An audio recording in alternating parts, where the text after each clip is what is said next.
Creo que ya podemos ir iniciando, doctora. Ya, muy bien. Comenzamos entonces. Ustedes tienen en la computadora el tema, ¿verdad?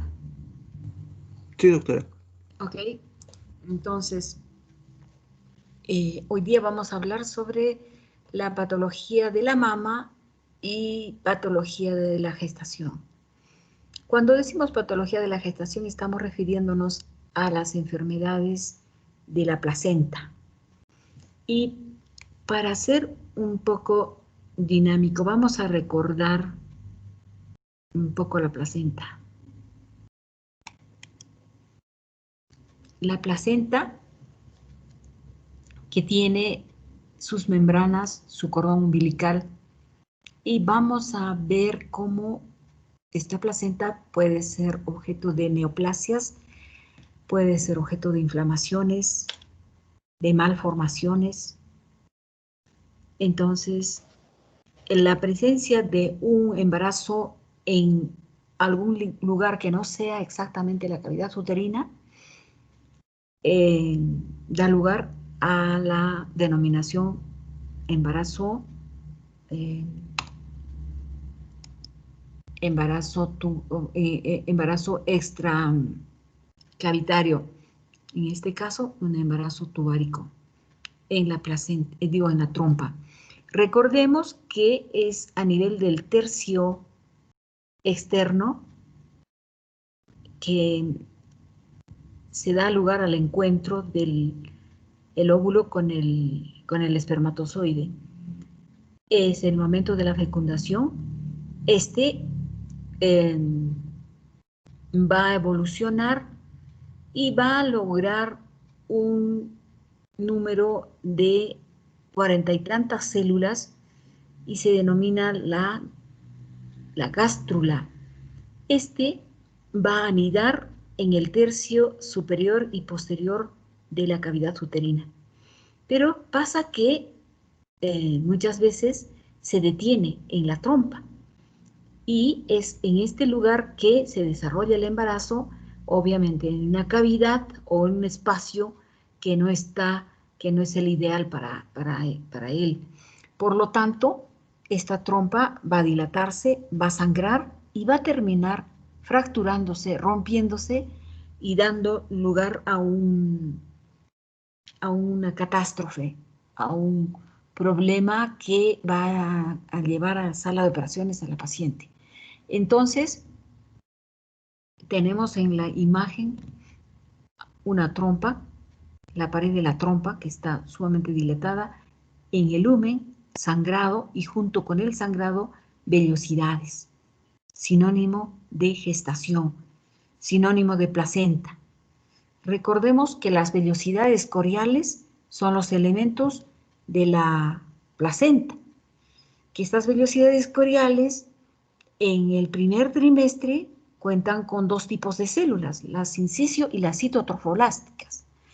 Las citotrofoblásticas que ocupan la parte central y que son pequeñitas, comparadas con las sincicio-trofoblasto que están en las márgenes y que son células gigantes multinucleadas y que en el pasado el segundo trimestre, estas van a disminuir en número y en adelante van a dar lugar a que solamente se desarrollen las células sincicio-trofoblasto, es decir, las células gigantes multinucleadas.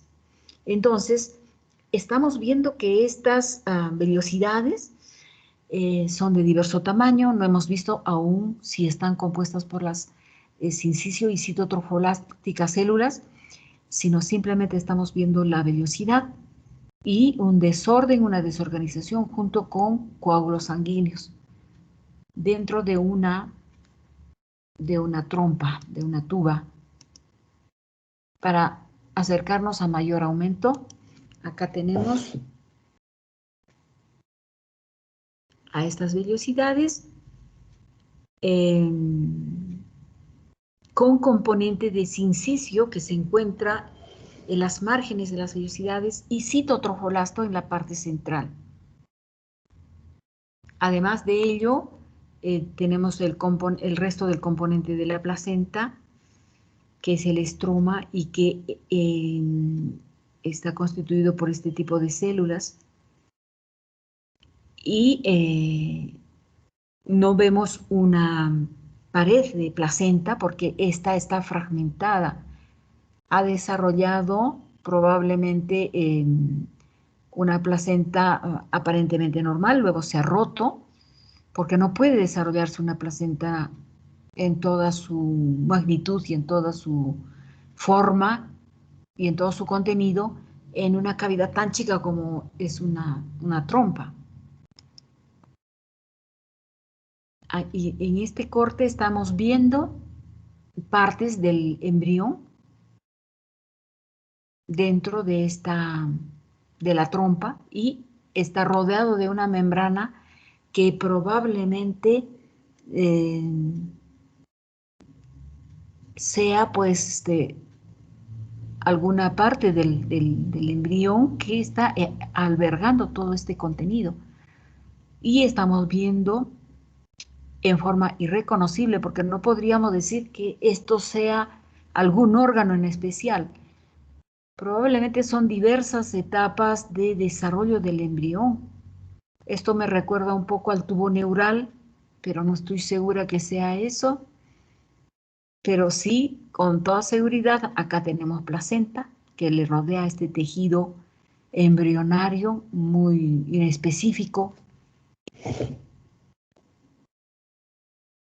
Lo mismo acá.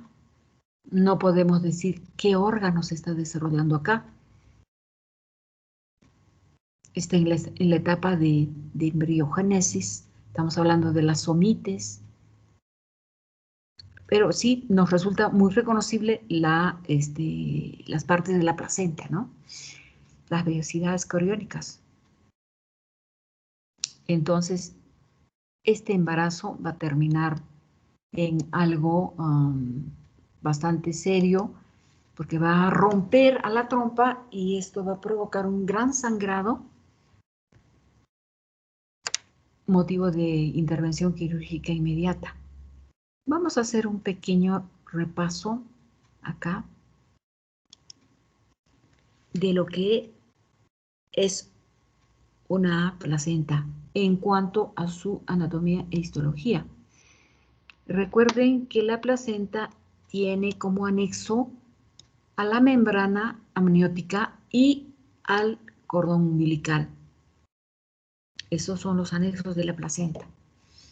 El cordón umbilical tiene 3 vasos, 2 arterias, una vena. Luego debemos de decir que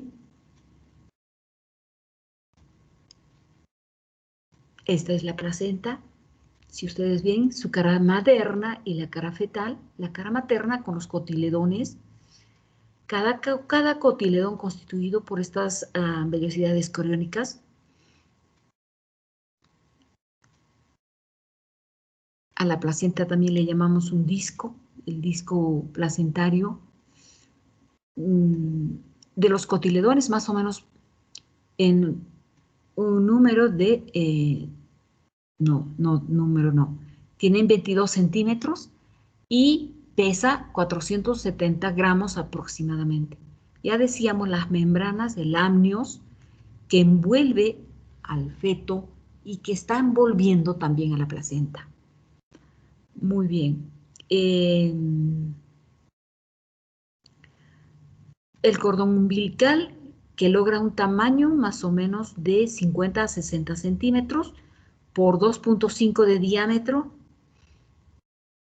y que une a la placenta con el feto. Todas están dentro de la cavidad uterina. Y acá vemos la cara basal o la cara materna, perdona, cara fetal, no, la cara que se pega a la placenta, la cara placentaria, llamada también materna, y la cara fetal, de donde sale el cordón umbilical.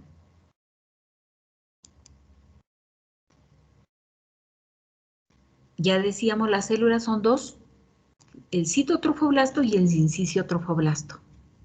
El citotrofoblasto son células pequeñas con un citoplasma eosinófilo y con un núcleo también pequeño. En cambio, el sincicio trofoblasto son células gigantes con múltiples núcleos. Son células gigantes multinucleadas. Estas son las células que fabrican la hormona gonadotrofina coriónica.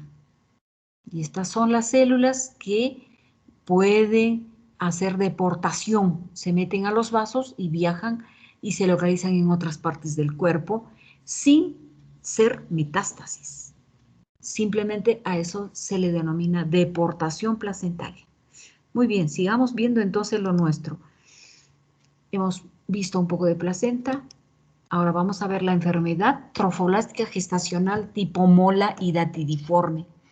La mola es una degeneración hidrópica de la vellosidad coriónica. La mola se da con alteraciones genéticas. La mola puede ser parcial o completa. Luego, la mola es el inicio de la enfermedad trofoblástica maligna llamada coriocarcinoma. Vamos a ver esta vellosidad sumamente dilatada y repleta de edema. A esto se le denomina degeneración hidrópica. Igualmente en la foto de en la parte inferior, la degeneración hidrópica ocupando gran parte o toda la vellosidad y toma una forma macroscópica de uva, parecen uvas porque tienen unos tamaños que logran más o menos los 2 milímetros, hasta los 5 milímetros, son transparentes y el sincicio trofoblasto que rodea a esta mola está dándole la calificación de mola y datidiforme, porque la presencia de este material edematoso más el sincicio nos hace calificar como una mola que en un momento puede ser parcial o puede ser completa. Completa es cuando está totalmente repleta de este edema y parcial cuando una parte o algunas vellosidades tienen este aspecto y otras vellosidades tienen las características normales.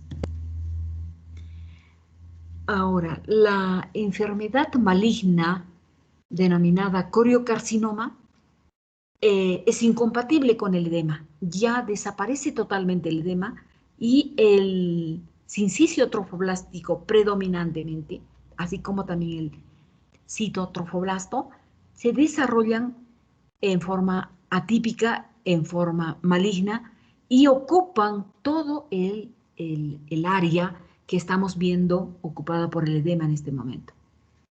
Entonces, ya decíamos, existe una mola parcial, una mola completa. La mola parcial cuando está alterando vellosidades, algunas vellosidades de la placenta. Completa cuando ocupa la mayor parte o casi toda la placenta. La enfermedad, esta es una proliferación trofoblástica, entonces ya esta podría estar evolucionando y dejar de ser mola para convertirse ya en una enfermedad de trofoblasto que va a terminar en un coriocarcinoma. El coriocarcinoma tiene como componentes de células a las células del sincicio y también del citotrofoblasto. Ahí vemos estas células gigantes con unos núcleos bastante llamativos. Son las células del sincicio y del citotrofoblasto. Veremos algunas células más pequeñas, menos prominentes, igualmente atípicas. Estas son predominantemente sincicio. Si vemos esta célula del centro, del medio del campo, que tiene una forma como de un trapo, con múltiples núcleos, Esta otra también es célula del sincicio. Células de sincicio, un sincicio trofoblasto maligno. Y citotrofoblastos son estas células individuales no multinucleadas y no gigantes. Estas, por ejemplo, son citotrofoblasto y estas son sincicio trofoblasto. Vamos a ver un poquito acá para entender mejor la enfermedad trofoblástica gestacional, la mola hidatidiforme. Ya decíamos, la mola hidatidiforme clínicamente se caracteriza por estas anormalidades de la placenta, que son vellosidades vesiculares, vellosidades coriónicas vesiculares, edematosas, por lo tanto se hace como un órgano bastante grande, la placenta, obviamente.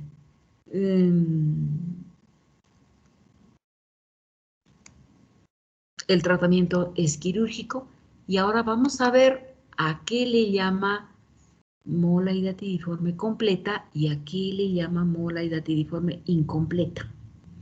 Completa y parcial. Mola invasiva, bueno, vamos a ver la completa.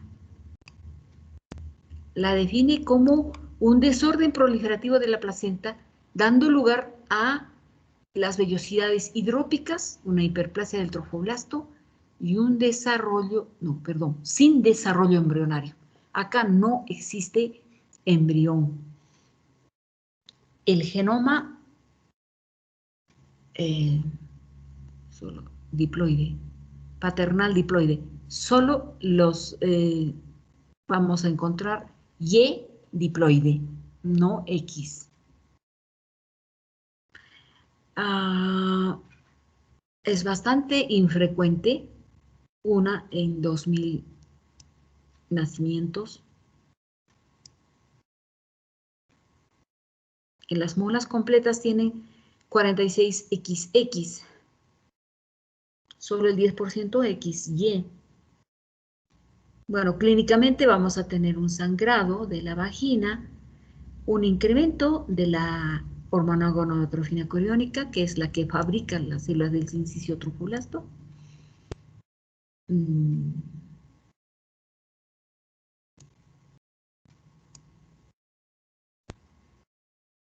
Y eso nos va a obligar a controlar después de la cirugía evacuatoria de este fenómeno, de esta anomalía. Vamos a controlar la hormona gonadotrofina coriónica y va a estar alta, sin embargo, no debe de exceder estos valores altos la 20 semana, no debe. Entonces, de otra manera, tendríamos que pensar que estamos frente a una evolución de una mola, probablemente a una mola invasora de Struens o a un coriocarcinoma. Microscópicamente, estas molas tienen las vellosidades grandes, edematosas, con una formación de la cisterna que se encuentra en la parte central, es decir, estamos hablando de la mola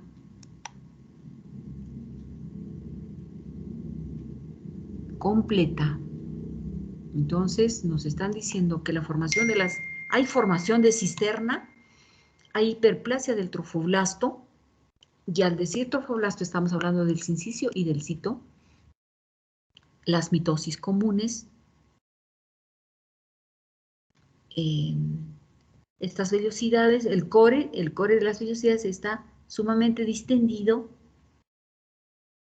y hay un estroma, cambios estromales de las vellosidades, en las vellosidades.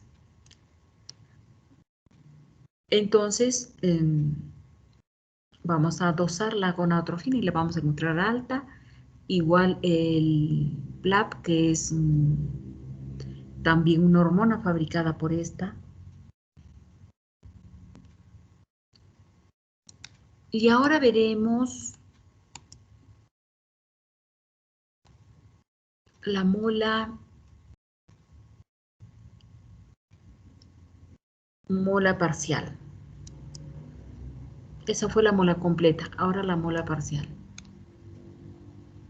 Entonces, lo que se define como mola parcial, que es una enfermedad gestacional con anormalidades de las vellosidades, son molas denominada mola hidatidiforme, caracterizada por un espectro, dice, de población vellositaria, que va desde lo normal, con un tamaño normal, hasta hiperplasia trofoblástica focal, con un crecimiento en su medida bastante sustancial. Esta mola parcial tiene un bajo riesgo de hacerse como enfermedad trofoblástica gestacional persistente.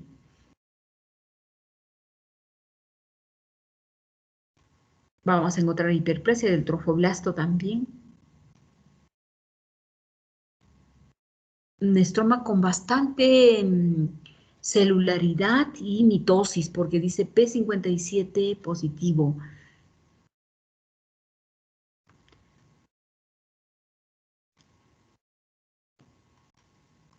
Muy bien. Entonces, pasemos ahora a ver nuestras imágenes de acá. Estas son de la mola, perdón, esto ya es enfermedad trofoblástica, este es coriocarcinoma ya. El coriocarcinoma es la neoplasia maligna dependiente de la proliferación del sincicio y del citotrofoblasto. Entonces, lo que vamos a observar es esto, ya no hay edema, solo hay proliferación atípica maligna de estas células, una proliferación sin control con mucha mitosis. Esta enfermedad puede metastatizar fácilmente, sus órganos blancos son los pulmones. Vamos a ver un poquito de esto, del coriocarcinoma.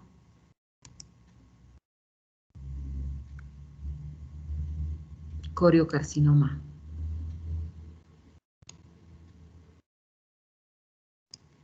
Tumor trofoblástico maligno. Comprende la proliferación trimórfica, dice, sincicio trofoblasto, citotrofoblasto y trofoblasto intermedio, con ausencia de vellosidades coriónicas, es decir, es un tumor sólido. ¿Qué más dice? Rápidamente invasivo, con metástasis hematógenas tempranas. Sin embargo, el 90% de los pacientes se curan. El 50% está seguido después de un embarazo a término. El 25% después de una mola. Dice que la mola completa puede progresar al coriocarcinoma en 1 a 2% y la mola parcial en menos del 0,5% de los casos. El síntoma más común es el sangrado vaginal. Los órganos como metastatizados, no. El coriocarcinoma puede ser primario de la placenta, pero también puede originarse en el ovario. Se ha detectado, dice, primario no gestacional en el ovario, en el hígado, en el mediastino, en el sistema nervioso central, en el esófago, en la trompa de falopio, en el estómago, en el testículo. Entonces yo me pregunto, ¿cómo es que estas células primitivas gestacionales se desarrollan en estos órganos? Lo hacen a partir o son metástasis o lo hacen a partir de células embrionarias, células plásticas, células madre, indiferenciadas.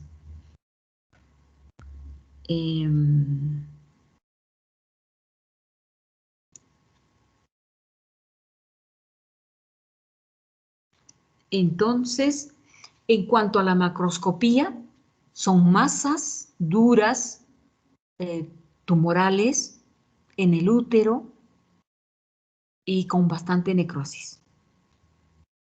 El tumor puede tener asiento extrauterino, como la trompa, el ovario, que son sitios comunes de embarazo ectópico. En la microscopía vamos a decir que este tumor es infiltrativo y se caracteriza por sábanas de estas células sincicio, el citotrofoblasto y el trofoblasto intermedio. Con mucha necrosis, mucho sangrado, la tipia citológica es muy llamativa, hay invasión linfovascular.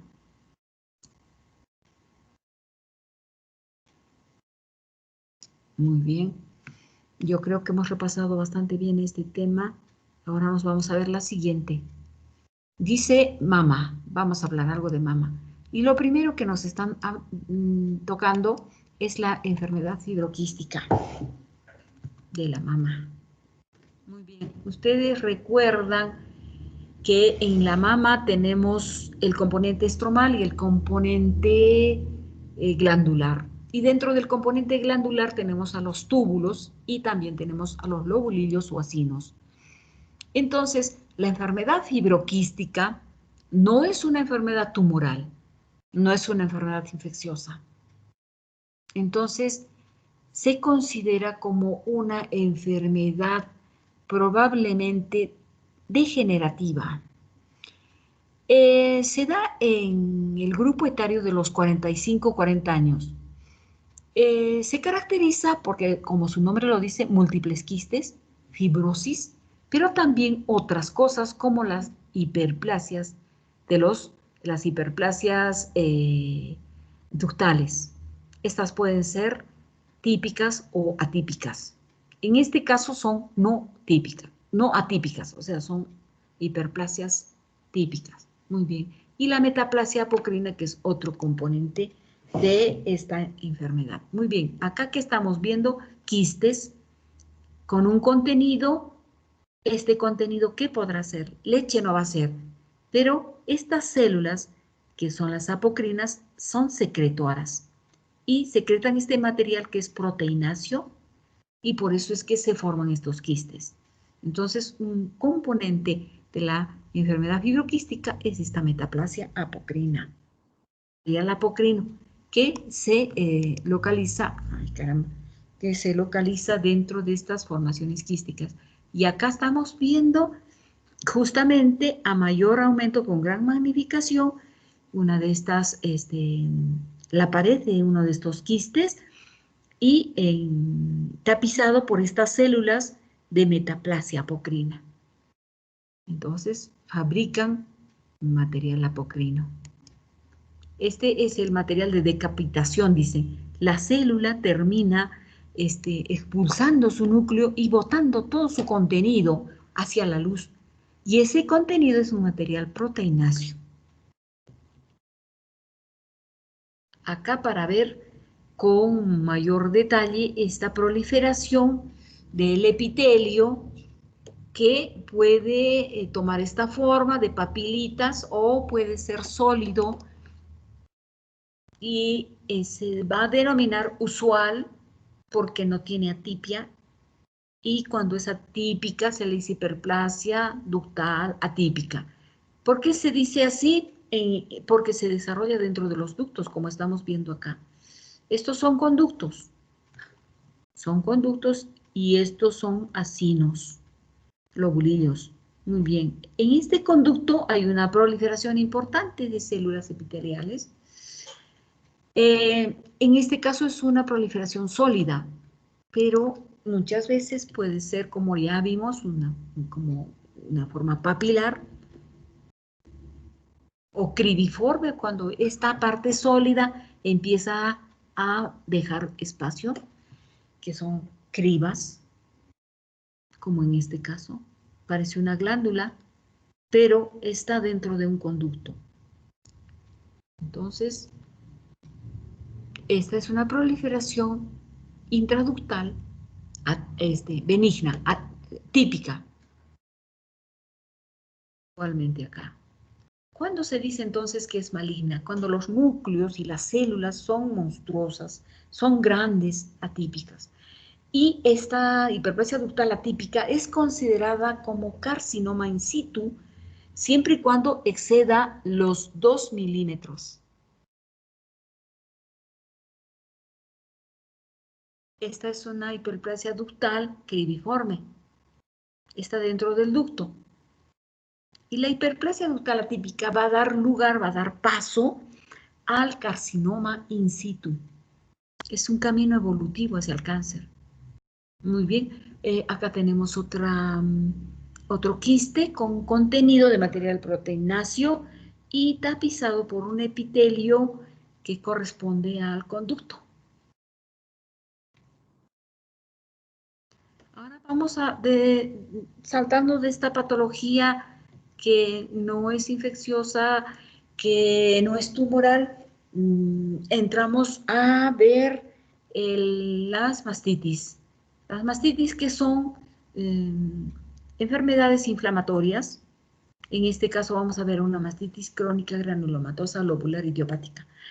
A pesar de todo su nombre tan largo, esta enfermedad es común y se caracteriza por la presencia de granulomas, semejantes a los granulomas tuberculosos.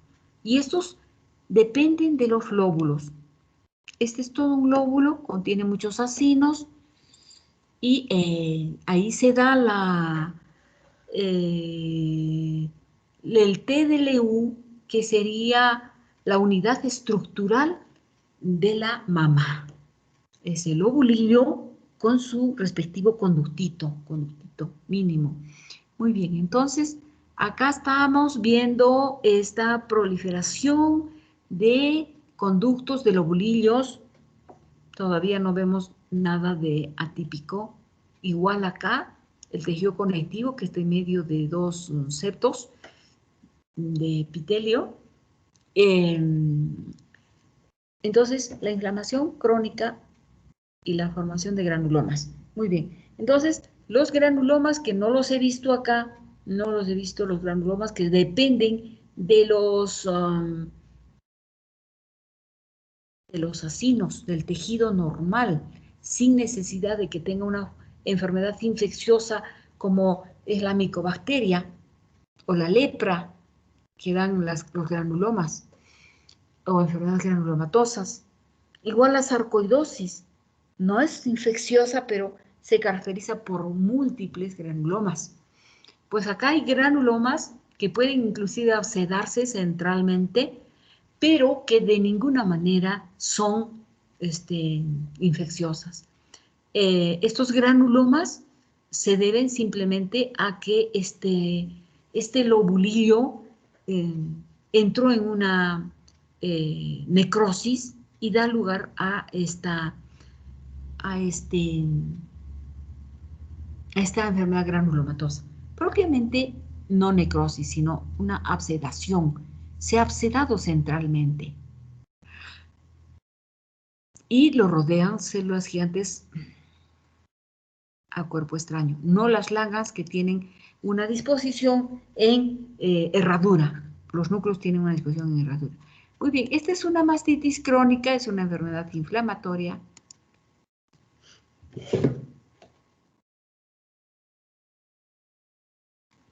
Y granulomatosa porque se caracteriza por la presencia de estas formaciones ovaladas, que ya las conocemos desde el curso de histología. Estos granulomas tienen acompañando algunas células multinucleadas gigantes, que no las veo muy claramente acá. Cuando estas células tienen el núcleo, los núcleos, múltiples núcleos en rueda de carreta, son las langas, pero cuando tienen sus núcleos centrales en todo el centro de la célula, estos múltiples núcleos se les denomina entonces células gigantes multinucleadas de tipo a cuerpo extraño. Entonces estamos viendo que en la parte central de este granuloma están las células sueltas y esto se debe a que ha habido necrosis. En el caso de la tuberculosis era una necrosis gaseosa, pero en el caso de los granulomas, como vimos acá, el granuloma lobular idiopático, dicen que puede participar el E. coli, la bacteria E. coli, pero muchas veces dicen que no necesita ningún elemento infeccioso para poder desarrollarse. Todos estos son granulomas. Y estas son las células multinucleadas a cuerpo extraño, que no se parecen a las langas. Las langas tienen todos sus núcleos alrededor de la célula, en la periferia de la célula. Muy bien, ¿todo está bien hasta acá?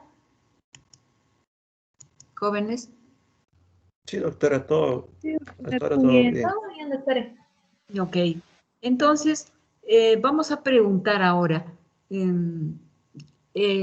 Jairito, tú podrías comenzar. ¿Qué enfermedades recuerdas tú que tengan células multinucleadas y también granulomas? Desde las Ah, infecciosas hasta las... la tuberculosis, doctora. Muy bien. Entonces esas son enfermedades granulomatosas infecciosas, ¿no? La tuberculosis, que es por la micobacteria tuberculosa. ¿Pero tú conoces alguna micobacteria que no sea tuberculosa? En ese momento, doctora, no me acuerdo. Ya. Pues existe un grupo, una familia de micobacterias no tuberculosas, se denominan atípicas. Estas micobacterias son responsables de las micobacteriosis y todas esas enfermedades tienen granulomas con células gigantes y tipo langas. O sea que cuando vemos una de esas, nunca vamos a decir enfermedad tuberculosa de frente, simplemente que corresponde a una micobacteriosis, porque podría ser una micobacteria atípica, la micobacteria marinum, por ejemplo, que se da porque la micobacteria está dentro del agua, en las aguas detenidas, y lo primero que contagia la piel. No entra como el micobacterium tuberculoso que hace un complejo primario en el pulmón y entra por el aparato respiratorio, no. Este entra de frente a la piel. ¿Qué otras enfermedades granulomatosas con células gigantes podemos recordar? A ver, aquí, ¿a quién vamos a preguntar?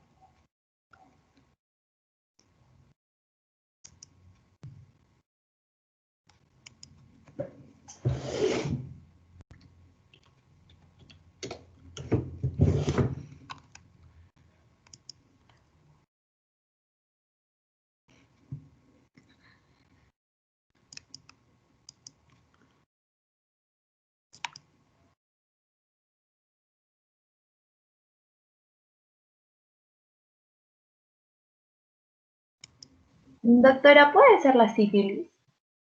La sífilis. mm, eh, La sífilis sobre todo se caracteriza por una gran proliferación de células plasmáticas, pero no propiamente granulomas, no. Pero hay otras enfermedades granulomatosas como por ejemplo mm, la sarcoidosis, enfermedad granulomatosa como la que acabamos de ver, la lobular, los granulomas lobulares de la mama, idiopáticos. No necesitan una bacteria, aunque la mencionan a la E. coli como responsable, pero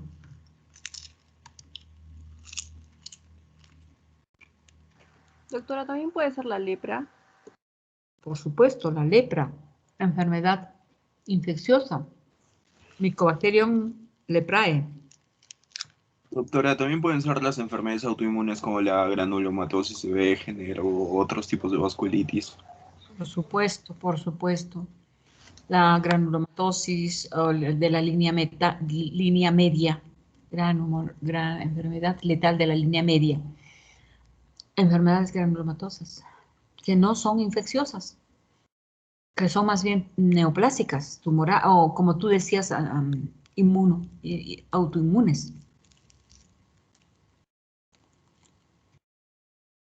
Muy bien. Vamos a ver a algunos de vuestros compañeros. A ver. Acá los tenemos. Muy bien, vamos a bajar esto un poquito para continuar con mama. Y ahora vamos a entrar a neoplasias. Y vamos a preguntar a... Vamos a preguntar a Acosta. Adrianita, ¿estás? Sí, doctora. ¿Nos puedes mencionar de las enfermedades neoplásicas de la mama? ¿Conoces algunas benignas, algunas malignas? De las benignas, por ejemplo, ¿qué neoplasias benignas conoces en la mama?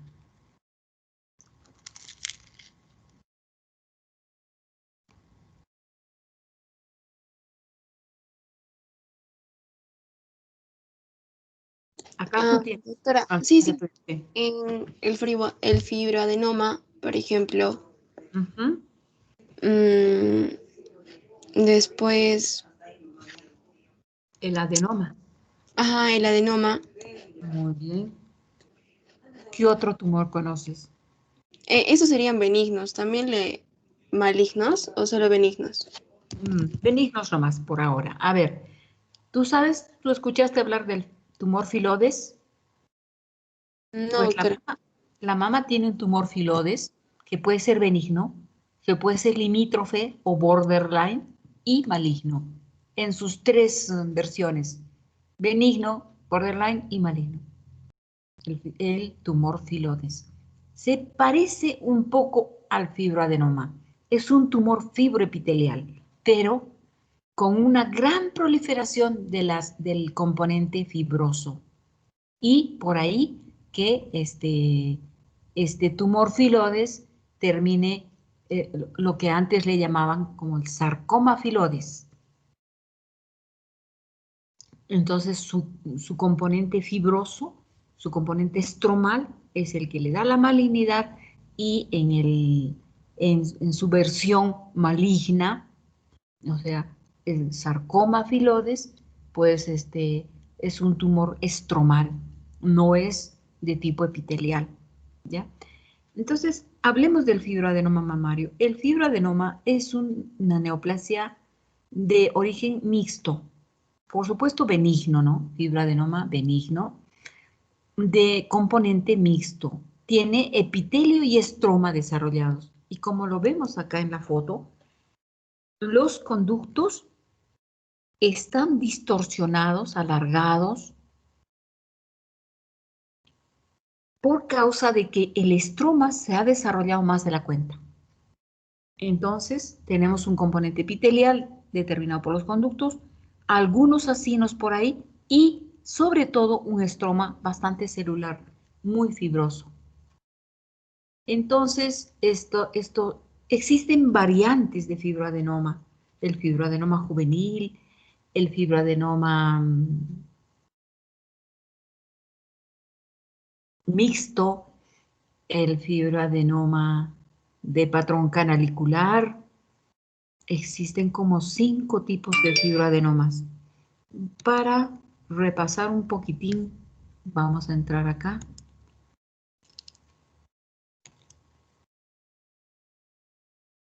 Nos vamos a breast, a mama. Acá tenemos breast. Neoplasias.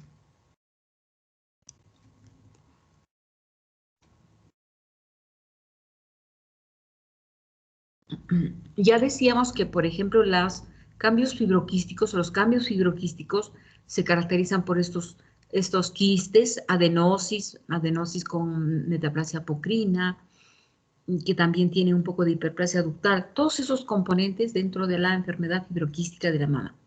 Muy bien, entonces, dentro de los tumores fibroepiteliales, el fibroadenoma, el hamartoma, el tumor filodes, el adenoma tubular.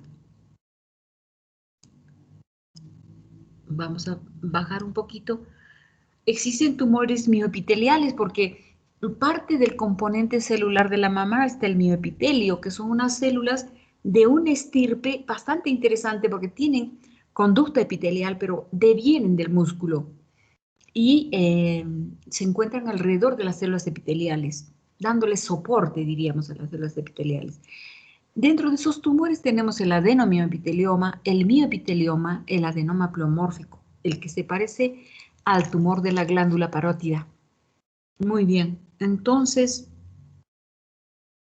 tumores benignos, como son los adenomas, como son el cilindroma, como es la fibromatosis, el hemangioma, el adenoma del pezón, el leiomioma.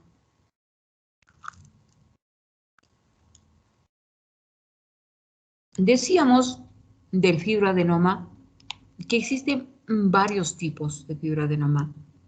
Mencionamos al juvenil, mencionamos al complejo. Existen de las formas más usuales, como es el fibroadenoma secas, o también denominado fibroadenoma del adulto.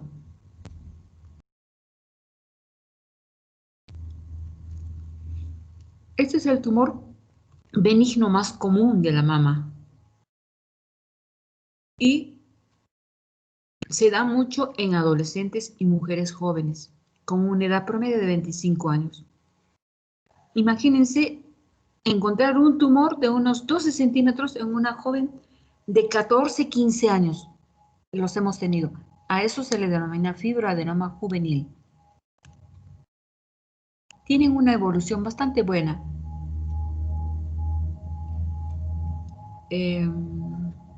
También dicen que puede desarrollarse en la axila. Acordémonos que la axila tiene la cola de la mama, que es, o podríamos tener también mamas accesorias en la axila. Entonces, a partir de ellas puede desarrollar un fibroadenoma.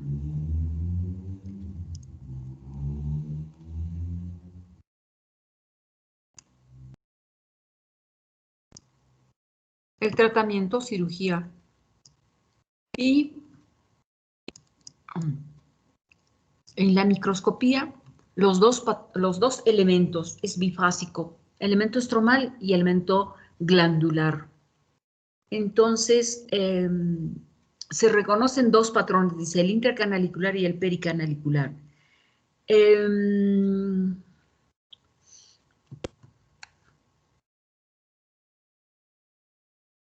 estroma no tiene atipia, y si la tuviera ya deja de ser fibroadenoma y se convierte en un tumor filodes.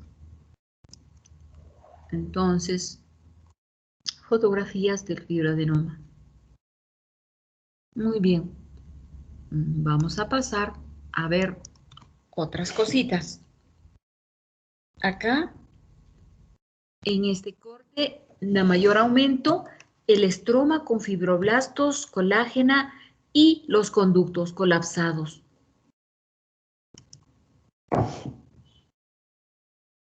Lo mismo, pero mayor aumento. Y ahora vamos a ver una neoplasia maligna muy común, que es el carcinoma.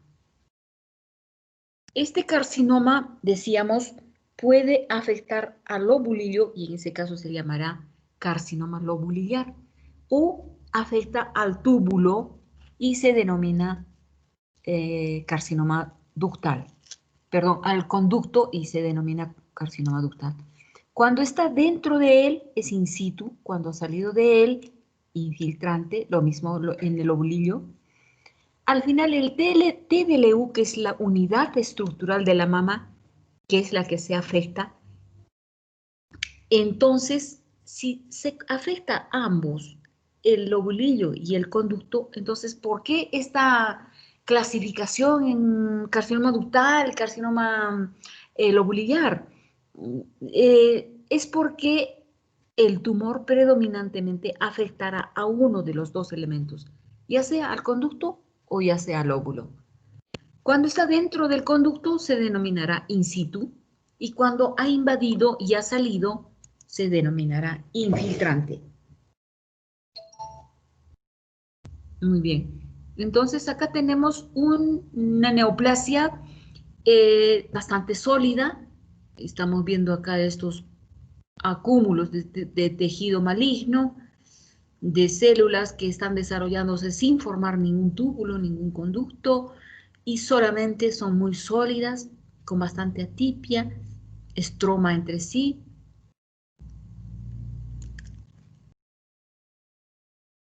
Ahí está. Podríamos decir que este es un in situ, un ductal in situ. Pero de repente por ahí la infiltración de algunas células que rompen la membrana va a darle el nombre de infiltrante. Por ejemplo, estamos viendo acá, pareciera in situ, dentro del conducto, y acá ya se hace infiltrante. Entonces, este infiltrante es comedociano. Estamos viendo cribas, o podríamos llamarle cribiforme, porque estamos viendo pequeños agujeritos, eso que le da un aspecto de criba. Entonces es un carcinoma ductal infiltrante cribiforme. Estamos viendo esa proliferación de las células epiteliales, intentando formar pequeños conductitos. Por momentos ya no intenta formar conductos, es bastante sólido más bien.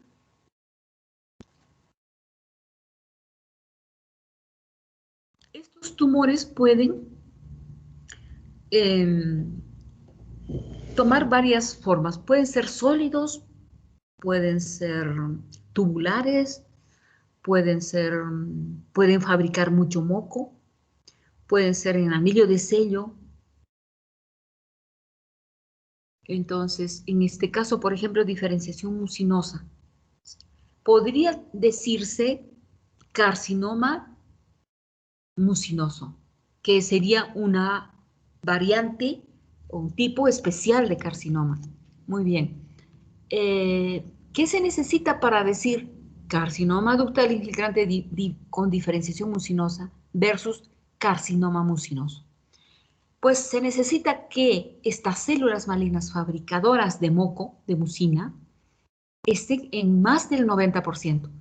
Si no estuviera en el 90% o más por ciento, simplemente se denomina carcinoma ductal infiltrante con diferenciación mucinosa.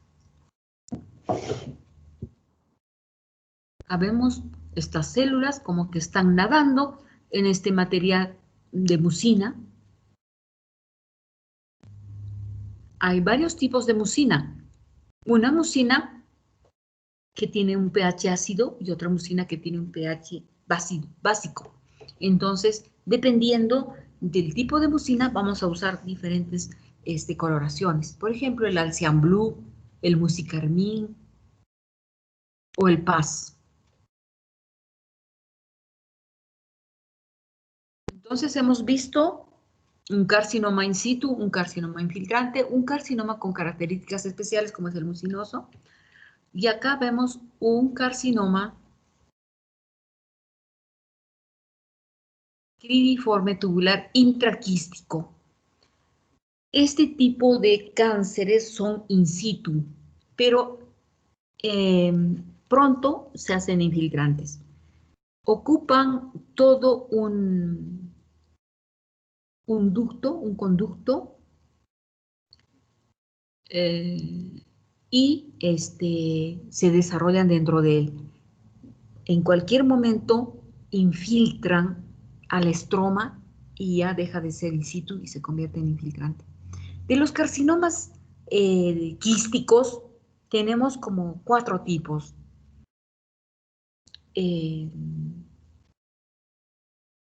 Vamos a ver con calma esto. Dice, neoplasia bien diferenciada, de mejor pronóstico que el carcinoma ductal infiltrante. Obviamente, todos los in situ van a tener mejor pronóstico. Sin subtipo histológico especial. La lesión se halla bien delimitada dentro de un quiste y está rodeada de parénquima mamario con cambios fibroquísticos, como son quistes, fibrosis y metaplasia bocrina. No se observa infiltración de la pared del quiste. Y acá estamos viendo, acá el tumor dentro del quiste, acá vemos la pared del quiste o conducto quístico, y acá tejido mamario, no normal, es una enfermedad fibroquística, pero no es tumoral. Muy bien, entonces estamos viendo un tumor sólido dentro de la membrana, de la pared del quiste. Y acá estamos viendo que hay bastante atipia. Estas células son diferentes entre sí. Un núcleo vesiculoso, eso nos muestra la atipia. También acá me parece que estamos frente a una mitosis y acá otra.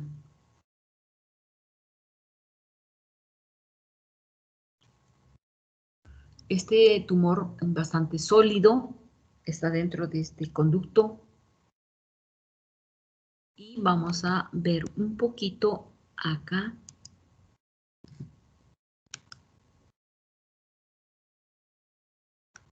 Carcinomas.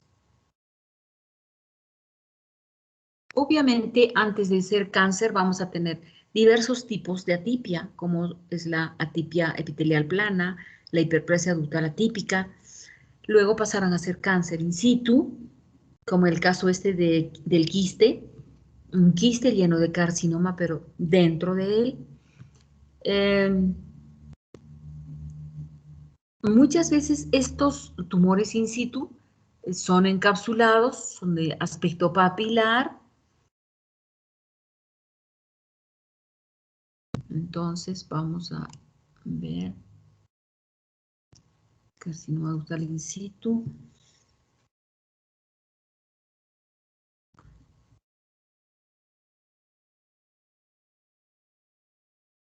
A estos carcinomas dentro del quiste, en este caso es un sólido que pudo haberse originado en un carcinoma papilar.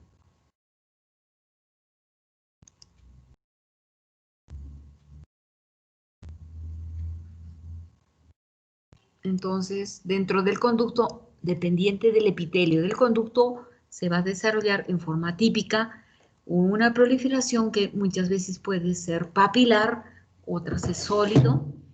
Está circunscrito, rodeado de fibrosis dentro del conducto.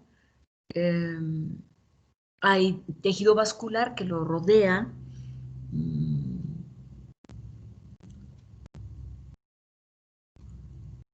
Algunas células pueden tener diferenciación neuroendocrina. Tienen esta célula citoplasma, tienen en el citoplasma gránulos. Muy bien.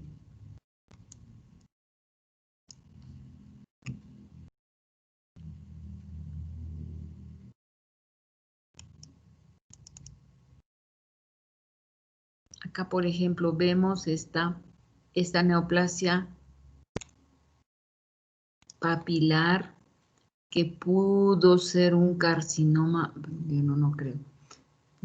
Estamos un poco fabulando acá.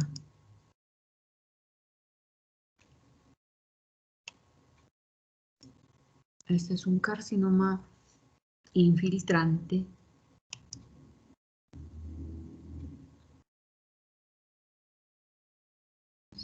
Carcinoma micropapilar, bueno.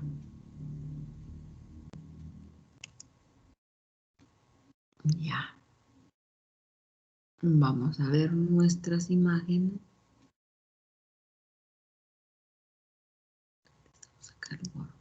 Ya. Entonces, estos cánceres infiltrantes, en este caso no es infiltrante, es el quiste, ¿no? Es un carcinoma tubular cribiforme intraquístico. Es un cáncer in situ.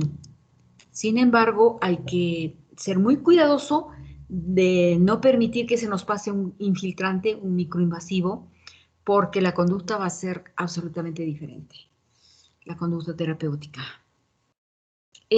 Cuando el patólogo diagnostica cáncer de mama, se acoge al protocolo establecido por los patólogos americanos, por American Society of Pathology. Entonces, ellos dictan normas y hay que describirlas de la manera más aproximada a lo que hacen ellos. ¿Para qué hacemos esto? Para hablar un solo lenguaje en todo el mundo. De modo que en cualquier idioma vamos a describir de qué mama es, izquierda, derecha, que cuánto medía, que si está bien diferenciado el tumor, qué tipo de carcinoma es, en fin. Muy bien. Entonces, para recordar, existen otros tumores malignos de la mama. que no son epiteliales, porque los epiteliales son los carcinomas. Y dentro de ellos, repito, está el tumor filoides maligno. Muy bien. Vamos a pasar entonces ahora a la lámina 9, que es el molusco contagioso. Vamos a preguntar un poquito por acá. No. Vamos a preguntar por aquí. No. ¿Dónde está? Bueno. Ya, ¿dónde está nuestra lista? Se nos fue. Doctora, ¿dónde dice lista? Lista, pero ¿dónde está la lista? Pues, ya Está no más la- arribita, doctora. Está en las pestañas. no, las pestañas. O otra vez en el Google, doctora. Acá. Abajo, abajo. Abajo, abajo. Otra vez vuelve a apretar usted. Abajo. Acá Entra abajo. a internet. Ajá. Ajá, de Ahí. internet. Acá. Ajá. Y ahora arribita. Lista. Ya está. Perfecto. Vamos a pedir a Mauricio Barreda. Mauricio, ¿estás? Bueno, lo que pasa también es que cuando hacemos un monólogo, los demás pues se cansan y se pueden dormir. Luis Ángel Vegaso, ¿está? Sí, doctora. Luis Ángel, ¿qué nos dices, cuál sería el grupo etario en el que se presente el cáncer, el carcinoma de mama?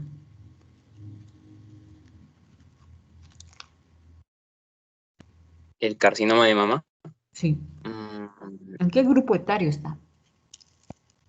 no estoy seguro, entre los 30 y Vieras 40 que no. años. No. Generalmente son mujeres de 50 años. Han terminado de menstruar, se convierten en posmenopáusicas y ahí comienza el cáncer. En la mayoría, en el grueso. Hay unas más jóvenes y hay unas mayores también. Pero digamos, en esa edad es que están.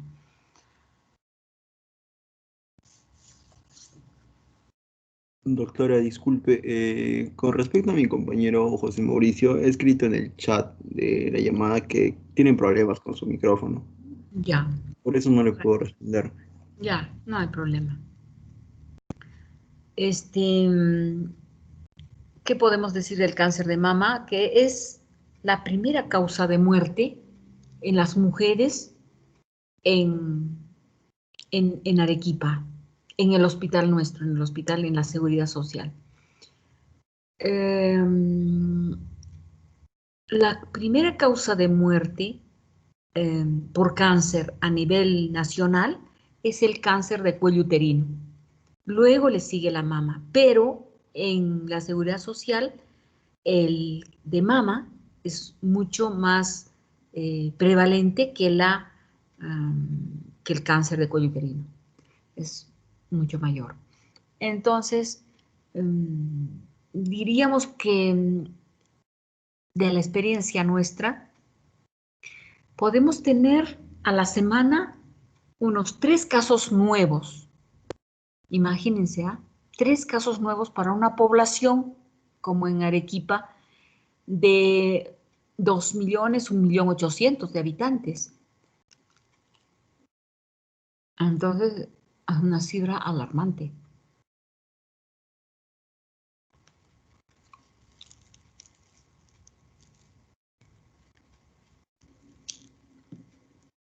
El cáncer de mama, no es propio, o mejor dicho, no es único de la mujer, también se da en varones. Pero por supuesto, en los varones nunca vamos a encontrar o raramente un lobo biliar. Generalmente es de los conductos, que es el más común además. Bueno, vamos a pasar a hablar sobre molusco contagioso. Y entonces vamos a conversar acá con Ángela Castro. Sí, doctora, buenas noches. Hola, Ángela. ¿Qué me dices del molusco? ¿Qué sabes del molusco contagioso? ¿Tienes una idea? Doctora, ¿me escucha? Te escucho muy bien. Ah, ya. El molusco contagioso que yo sepa está causada por el virus que es de la familia de los poxvirus, si no me equivoco. Está muy bien lo que estás diciendo, muy bien. Así es, Sí, exactamente. si no me equivoco también estaba muy caracterizado por presentar erupciones papulares benignas que son autolimitadas.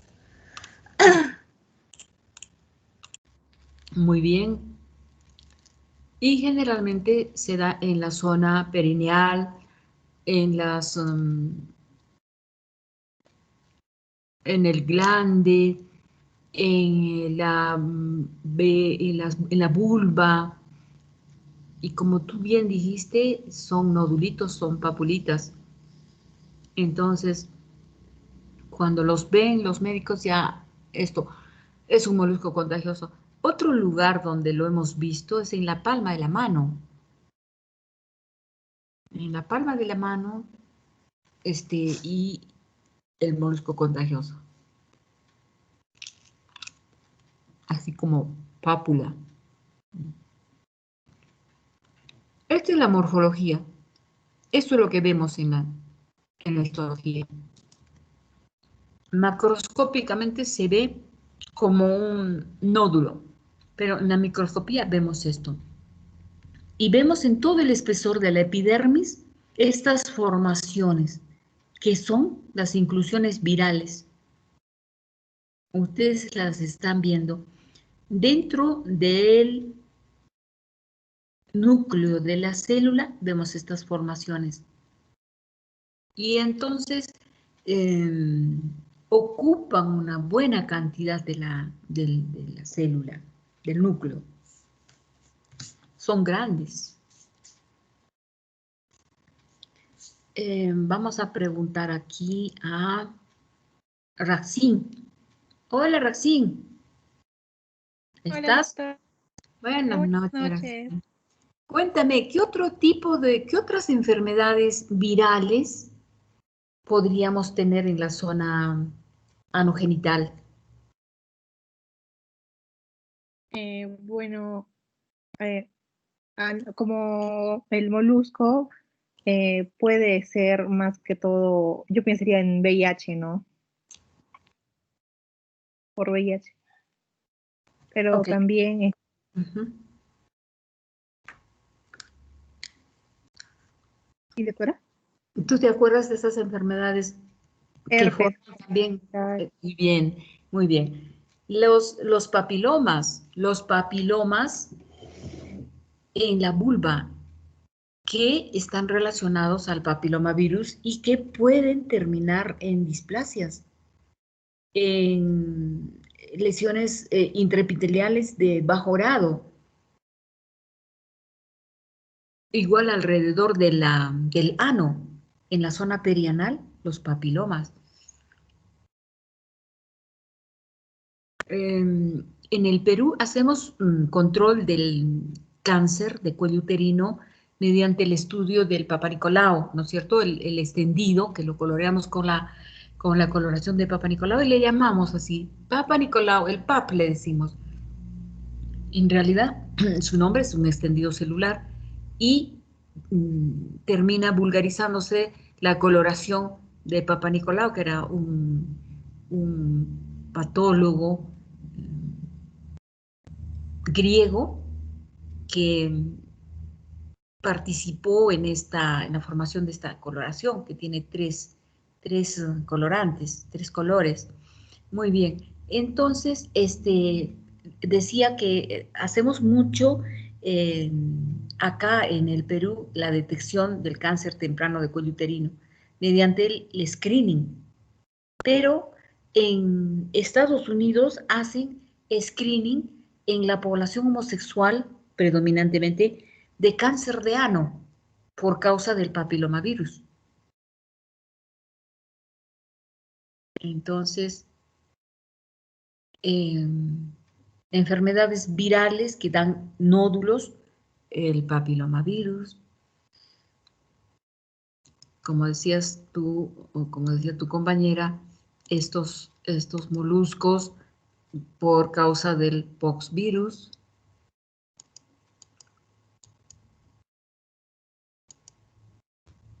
Entonces, no nos olvidemos, esta es la imagen típica del molusco un contagioso, porque es bastante contagioso. Estas inclusiones grandes, inclusiones virales, que se encuentran dentro de cada célula, que la llega a ser una célula monstruosa, ¿no? Muy grande. Vamos a ver si podemos encontrar en vulva, acá, en el patologías, vulva, y vamos a tratar de encontrar el molusco. Vulva, esta debe estar en útero. Ah, no, un momentito, se me pasó. Acá está vulva y vagina.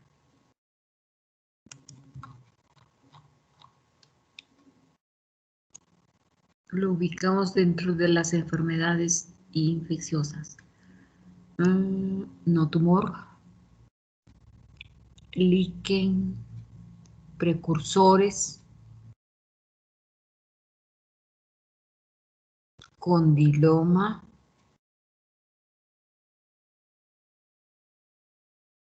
Raxin, ¿qué entiendes por condiloma?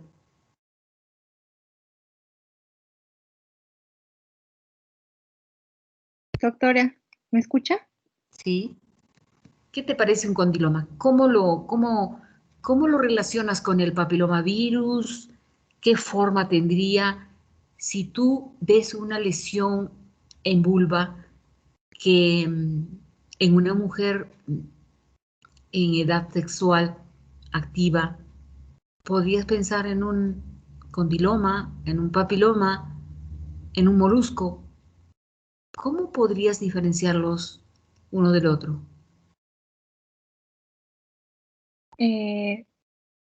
Bueno, es como, bueno, con Lila como me menciona, esto viene a ser como una, como una verruga en las partes genitales, ¿no? Entonces también estaría asociado a lo que es el virus del papiloma, ¿no? Entonces podríamos encontrar también en la mujer, como me mencionó, a nivel de vulva, por la vagina, ¿no? En las paredes de la vagina, a nivel también del ano, ¿no? Y ya, como me mencionó que está en una etapa no sexual, podríamos, ver, ¿no? Por eso, por aquellas infecciones. Se dice que el condiloma es una lesión muy grande comparada con un papiloma. Eso es lo que dicen por los ginecólogos o está escrito, ¿no? Que el condiloma es mucho más grande. Y cuando se habla del tema del que estamos tratando,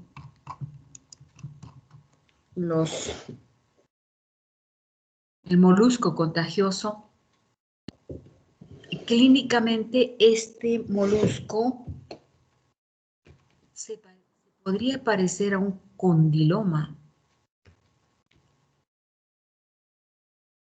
porque también tiene esta forma nodular. Es un nódulo. Y también tiene forma de pápulas. Como estas enfermedades son causadas por virus contagiosas, vamos a encontrar múltiples pápulas, no una sola. Y me imagino que un condiloma definitivamente es una verruga grande, llamativa. Estos moluscos deben de ser un poco más pequeños y también yo creo tendrán que ser más duros porque tienen bastante córnea.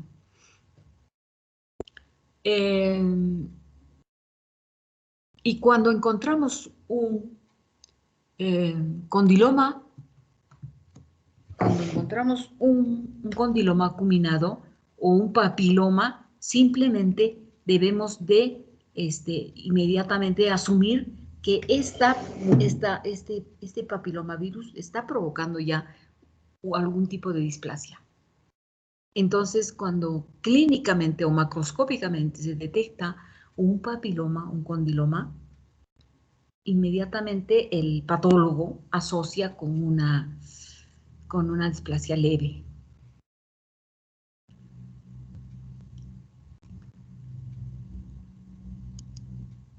Condiloma.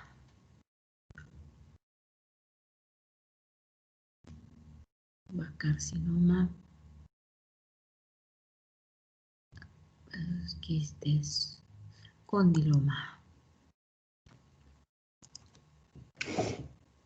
Ah, caray. No, acá nomás. Ya. Entonces, decíamos el condiloma, enfermedad de transmisión sexual ocasionado por el HPV, que puede desarrollarse también en el ano. Sus nombres son condiloma acuminado, condiloma plano, verruga genital. Los factores de riesgo, múltiples parejas, infecciones, una historia de enfermedades sexuales, el cigarro también. Más prevalente en inmunosuprimidos en pacientes con HIV, como decía Raxin.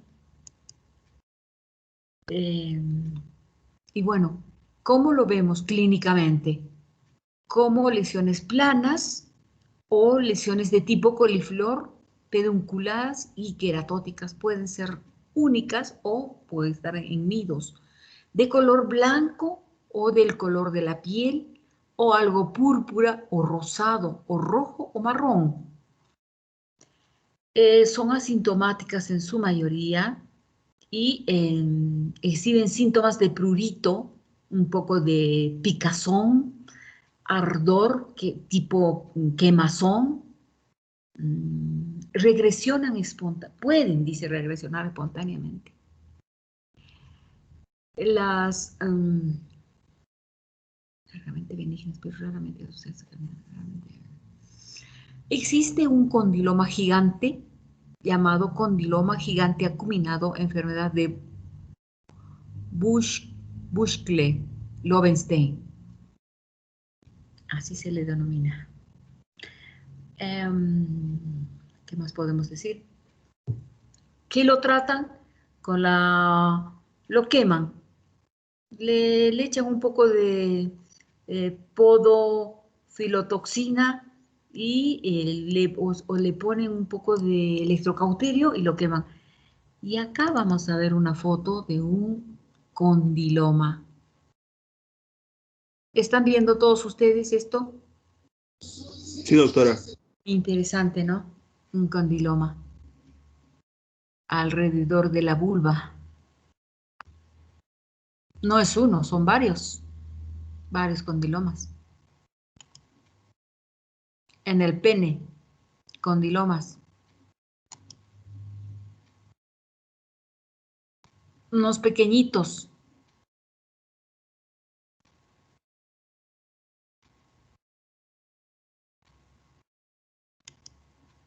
Y esta es la microscopía del condiloma. Muy bien. Muy bien, entonces hemos aprendido un poco de papiloma, un poco de condiloma y de molusco contagioso. En este caso, estas tres enfermedades de transmisión sexual son en personas inmunosuprimidas, pequeños nódulos o pápulas ocasionados por virus. El caso del molusco por el poxvirus, Molluscum contagiosum. En el caso de los condilomas por el papilomavirus. Muy bien, jóvenes, hemos terminado la práctica de hoy día con esto. ¿Aló? Gracias, doctora. No, gracias a ustedes. Gracias a ustedes. Es apasionante el tema de